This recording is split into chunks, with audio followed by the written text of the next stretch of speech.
അപ്പോൾ കമ്മ്യൂണിസ്റ്റ് പച്ച. അപ്പോൾ ഈ സിനിമയെക്കുറിച്ചുള്ള എൻ്റെ അഭിപ്രായത്തിലേക്ക് കടക്കുകയാണ്. ആദ്യം തന്നെ ഇതിലെ അഭിനയിച്ചവരെ കുറിച്ച് പറയാം. ഈ സിനിമ എങ്ങനെ ഉണ്ടായിരുന്നു എന്ന് ഞാൻ അവസാനം പറയാം കേട്ടോ. അതിന് മുമ്പ് ഇവരെക്കുറിച്ചൊക്കെ ഞാനൊന്ന് പറയാം. ഇതിൽ 10ഓളം നായകന്മാരുണ്ട്. അതിൽ പ്രധാനപ്പെട്ട നായകൻ എന്ന് പറയുന്നത് വാഹിദാണ്. വാഹിദ് എന്ന ക്യാരക്ടറാണ്. കക്ഷിയുടെ പേര് സക്കറിയയാണ്. അപ്പോൾ കക്ഷിയുടെ അഭിനയം എങ്ങനെയായിരുന്നു എന്ന് ചോദിച്ചാൽ പോരാ. കാരണം കുറേ സ്ക്രീൻ പ്രസൻറ്റേഷനിലൊക്കെ കക്ഷി അവിടെ പാളുന്നുണ്ട്. അതേപോലെ അഭിനയവും തന്നെ ഫസ്റ്റ് ഭാഗമൊക്കെ, ഫസ്റ്റ് എന്നല്ല, അതിൻ്റെ ഒരു സിനിമയുടെ ഒരു 70% എത്തുന്നത് വരെയും കക്ഷിയുടെ അഭിനയത്തിൽ നല്ല പ്രശ്നങ്ങളുള്ളതായിട്ടാണ് എനിക്ക് തോന്നിയത്. ആദ്യമൊക്കെ നല്ല പ്രശ്നമുണ്ട് സിനിമയുടെ തുടക്കത്തിൽ കക്ഷിക്ക്. പിന്നെ പോകുമ്പോൾ കുറച്ച് ആ അഭിനയത്തിൽ ഒരു മാറ്റം വരുന്നുണ്ട്. പക്ഷേ അവസാനമാകുമ്പോൾ ഒരു വെല്ലുവിളിയും കാര്യങ്ങളൊക്കെ നടത്തുന്നുണ്ട്. അവിടെ മാത്രമാണ് കക്ഷി കാര്യമായിട്ടുള്ള എക്സ്പ്രഷനും കാര്യങ്ങളൊക്കെ കൊടുത്തിട്ടുള്ളത്. ഈ വാഹിദ് എന്ന ഈ 10 പേരിലെ പ്രധാനപ്പെട്ട ആ നായകൻ. ബാക്കി ഭാഗത്തൊക്കെ കക്ഷിയുടെ റോളും അത്രയ്ക്കൊരു പോരാത്ത പോലെ തോന്നി. പിന്നെ അഭിനയവും സ്ക്രീൻ പ്രസൻറ്റേഷൻ അതൊന്നും അത്ര പോരാത്ത പോലെ തോന്നി. കാരണം ഉള്ളത് പറയാതിരിക്കാൻ പറ്റില്ലല്ലോ. പക്ഷേ അതേസമയം ഈ സിനിമയുടെ പ്രധാനപ്പെട്ട കണ്ടന്റ് എന്താണെന്ന് ഞാൻ ആദ്യം തന്നെ പറയാം. ഇത് കൊറോണ കാലത്ത് എല്ലാവരും വീട്ടിൽ നിന്ന് പുറത്തിറങ്ങാൻ പറ്റാതെ ജോലിക്ക് പോകാതെ ഇരിക്കുന്ന സമയത്ത് അവർ ഓരോരുത്തരും ഓരോ വിനോദങ്ങളിൽ ഏർപ്പെട്ടിരുന്നല്ലോ. കുറേ പേര് യൂട്യൂബിൽ കയറി, കുറേ പേര് യൂട്യൂബ് ചാനലുകൾ തുടങ്ങി, കുറേ പേര് വെറുതെ ഇരുന്നു, അങ്ങനെ ഇങ്ങനെയൊക്കെ സമയം കളഞ്ഞു, കളിയും കാര്യങ്ങളും. അപ്പോൾ അതിൽ കുറച്ച് പേര് ചേർന്ന് കൊറോണ കാലത്ത് ചെയ്യുന്ന ക്രിക്കറ്റ് കളി, ഇതാണ് ഈ സിനിമയുടെ പ്രധാനപ്പെട്ട വിഷയം. അപ്പോൾ ഈ ക്രിക്കറ്റ് കളി സത്യം പറഞ്ഞാൽ കൊറോണ കാലത്ത് നടത്താനൊന്നും പറ്റില്ല. കാരണം എന്താണെന്ന് വെച്ചാൽ പുറത്തിറങ്ങാനേ പറ്റാത്തപ്പോൾ ഒരു കൂട്ടം ചേർന്നിട്ട് കളിക്കാൻ പറ്റുമോ? പറ്റില്ല. അപ്പം നമ്മുടെ പ്രദേശങ്ങളിലൊക്കെ കളിക്കാനൊന്നും അങ്ങനെ പറ്റില്ല. അങ്ങനെ കളിച്ചവരുണ്ടാകാം, പക്ഷെ നാട്ടിൻപുറങ്ങളിലൊക്കെ കളിച്ചിട്ടുണ്ടാവും. പക്ഷെ അപ്പോഴും ആശാ വർക്കർ അവരൊക്കെ വന്നിട്ട് ഈ സിനിമയിലും ഇടയിൽ വന്ന് പരിശോധിക്കാനൊക്കെ വരുന്നുണ്ട് കേട്ടോ. ഇല്ല എന്നല്ല, അവരെയൊക്കെ കണ്ണുവെട്ടിച്ചിട്ടാണ് ഇവർ കളിക്കുന്നത്. അപ്പോൾ ക്രിക്കറ്റ് കളിയാണ് ഈ സിനിമയുടെ പ്രധാന കണ്ടന്റ്. പക്ഷേ അതിൽ എത്രത്തോളം കളിയുടെ കാര്യങ്ങളുണ്ടെന്ന് ഞാൻ പിന്നെ പറയാം. പക്ഷേ അതിനു മുമ്പ് ഈ വാഹിദിനിൽ തന്നെ ഞാൻ തുടങ്ങുകയാണ് വീണ്ടും. വാഹിദിൻ്റെ ക്യാരക്ടറും അഭിനയമൊക്കെ ഇങ്ങനെയാണ്. പക്ഷേ കക്ഷിയുടെ ഭാര്യയായിട്ട് അഭിനയിച്ചിരിക്കുന്ന ക്യാരക്ടറിൻ്റെ പേര് ഇതിൽ കാര്യമായിട്ട് പറയുന്നില്ല. കക്ഷിയുടെ ശരിക്കുള്ള പേര് പറയുന്നത് നസ്ലിൻ ജമീലയാണ്.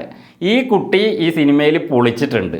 അത് സത്യം പറഞ്ഞാൽ വാഹിദിൻ്റെ ഒപ്പം ഈ കുട്ടി ഉള്ളപ്പോഴൊക്കെ വാഹിദ് താഴേക്ക് പോകും തോറും ഈ കുട്ടിയാണ് എനർജറ്റിക് ആയിട്ട് നമുക്ക് പിടിച്ച് നിൽക്കാൻ, ആ അഭിനയം കാണുമ്പോൾ പിടിച്ച് നിൽക്കാൻ കഴിയുന്നത് ഈ കുട്ടിയുടെ അഭിനയത്തിലാണ്.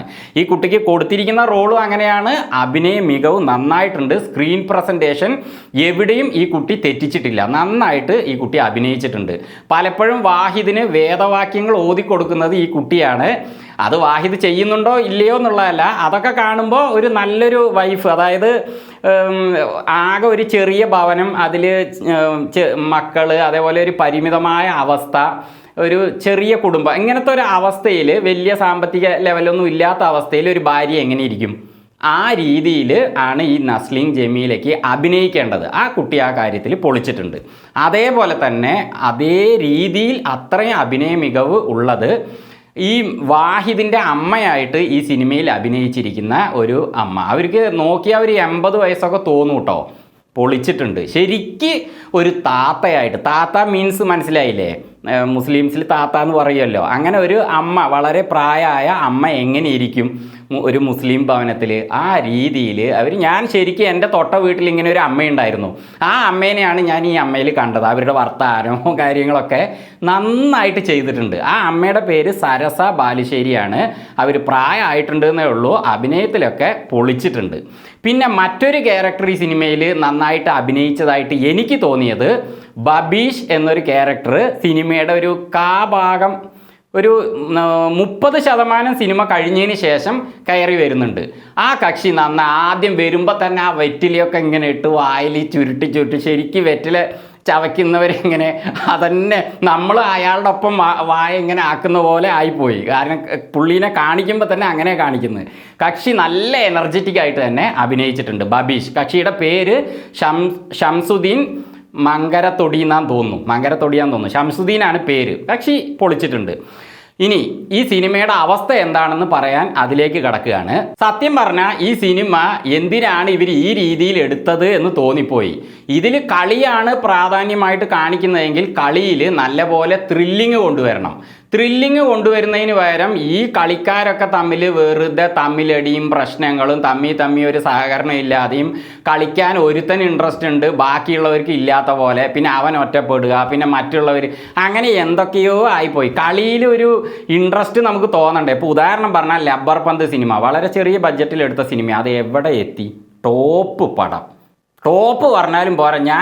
എനിക്ക് ക്രിക്കറ്റ് കളി വലിയ താല്പര്യമുള്ള വിഷയമല്ല, പക്ഷെ ആ സിനിമ കണ്ടിട്ട് ക്രിക്കറ്റ് കളിയോട് തന്നെ താല്പര്യം തോന്നി. അങ്ങനെ ഒരു പൊളിച്ച പടമായിരുന്നു. മറ്റേ അട്ടകത്തി ദിനേശൊക്കെ അതിൽ ഗംഭീരമായിട്ട് ചെയ്തിട്ടുണ്ടായിരുന്നു. നമ്മുടെ മലയാളത്തിലെ നടിമാരും അതിലുണ്ടായിരുന്നു. പക്ഷേ ഈ സിനിമ കാണുമ്പോൾ ക്രിക്കറ്റ് കളിയെ വെറുപ്പ് തോന്നുന്ന രീതിയിലാണ് എടുത്തിട്ടുള്ളത്. പിന്നെ ഈ സിനിമയുടെ അവസാനമാകുമ്പോൾ ഒരു വെല്ലുവിളിയൊക്കെ ഇവർ നടത്തുന്നുണ്ട്. ആ വെല്ലുവിളിയുടെ സമയത്ത് ഈ വാഹിദ് എന്ന ക്യാരക്ടർ നന്നായിട്ട് അയാളുടെ എക്സ്പ്രഷൻ, മുഖഭാവം, സക്കറിയ നന്നായിട്ട് ചെയ്തിട്ടുണ്ട് കേട്ടോ, ഇല്ല പറയാൻ പറ്റില്ല. പക്ഷേ അവിടെ ആ വെല്ലുവിളിയൊക്കെ എത്തിയിട്ട് അവസാന കളിയിൽ ത്രില്ലിങ് കൊണ്ടുപോയിട്ട് അതൊരു സ്ഥലത്ത് എത്തണ്ടേ. പക്ഷേ സിനിമ കണ്ടാൽ അറിയാം അതും എങ്ങനെയൊക്കെയോ ആയി പോവുകയാണ്.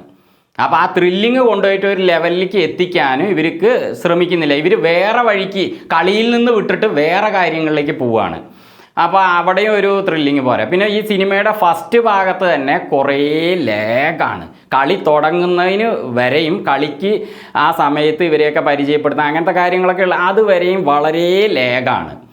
അപ്പോൾ സിനിമ കാണുമ്പോൾ നമുക്ക് ഒരു ഉന്മേഷവും തോന്നുന്നില്ല, ഒരു ഇൻട്രസ്റ്റും തോന്നുന്നില്ല. ഞാനിപ്പോൾ ഈ പറഞ്ഞ നസ്ലിം ജമീല, സരസ ബാലുശ്ശേരി, ബബീഷ് എന്ന ഷംസുദ്ദീൻ മങ്കരത്തോടി, ഇവരൊക്കെ അഭിനയം വരുമ്പോൾ നല്ല ത്രില്ലിംഗ് ഉണ്ട്. അവർ ഒരു നാട്ടിൻപുറത്ത് രീതിയിൽ തന്നെയാണ് ഈ ബബീഷ് ചെയ്തിരിക്കുന്നത്. ആ കക്ഷി എനിക്ക് ഇഷ്ടമായിട്ടോ.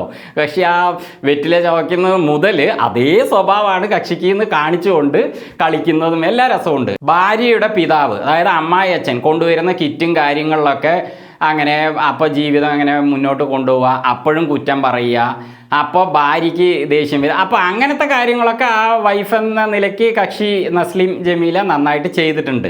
പിന്നെ അതേപോലെ ഈ അച്ഛനായി വരുന്ന ആൾക്ക് ഒരു ഡാൻസും കാര്യങ്ങളൊക്കെ കൊടുത്തിട്ടുണ്ട്. അങ്ങേരുടെ പേര് എനിക്കറിയില്ല, നല്ല തടിച്ചിട്ട് ഒരു ചേട്ടനാണ്, അദ്ദേഹത്തിൻ്റെ പേര് എനിക്കറിയില്ല. ആ ഡാൻസിൽ തന്നെ അദ്ദേഹത്തിൻ്റെ എക്സ്പ്രഷനിൽ അങ്ങേരുടെ സ്വഭാവം എങ്ങനെയാണ് എന്ന് കാണിക്കുന്നുണ്ട്. കക്ഷി നന്നായിട്ട്, കുറച്ച് നേരെ ഉള്ളൂ എങ്കിലും കക്ഷി നന്നായിട്ട് ചെയ്തിട്ടുണ്ട്. പിന്നെ ഈ സിനിമയിൽ ഇടയ്ക്കിടയ്ക്ക് ബാക്ക്ഗ്രൗണ്ടിൽ പാട്ടുകൾ കേൾക്കുന്നുണ്ട്. അവർ ആ സിറ്റുവേഷൻ സോങ് ആണ് കൊടുത്തിരിക്കുന്നത്. സിറ്റുവേഷൻ സോങ്ങുകൾ സ്ട്രോങ് ആണ്, പക്ഷേ സിറ്റുവേഷൻ വളരെ വീക്കാണ്. അതാണ് അവസ്ഥ. എന്തിനൊക്കെയോ ഒരു സിറ്റുവേഷൻ സോങ് വരികയാണ്, ഒന്നിനും ഒരു പവർ പോരാ. അങ്ങനെയാണ് എനിക്ക് എൻ്റെ വ്യക്തിപരമായ അഭിപ്രായം ഞാൻ പറയാം കേട്ടോ. എനിക്ക് ഈ സിനിമ അത്രയ്ക്ക് അങ്ങോട്ട് കത്തിയില്ല. ഇത് ശരിക്കും എൻ്റെ അഭിപ്രായത്തിൽ ഒരു ബിലോ ആവറേജ് ആയിട്ടേ തോന്നിയുള്ളൂ. അതേസമയം ഞാൻ നേരത്തെ പറഞ്ഞ ക്യാരക്ടറുകൾ ഉണ്ടല്ലോ, അവർ നന്നായിട്ട് ചെയ്തതുകൊണ്ട് പിടിച്ചു നിന്ന് കണ്ടു. അത്രേ എനിക്ക് പറയാനുള്ളൂ.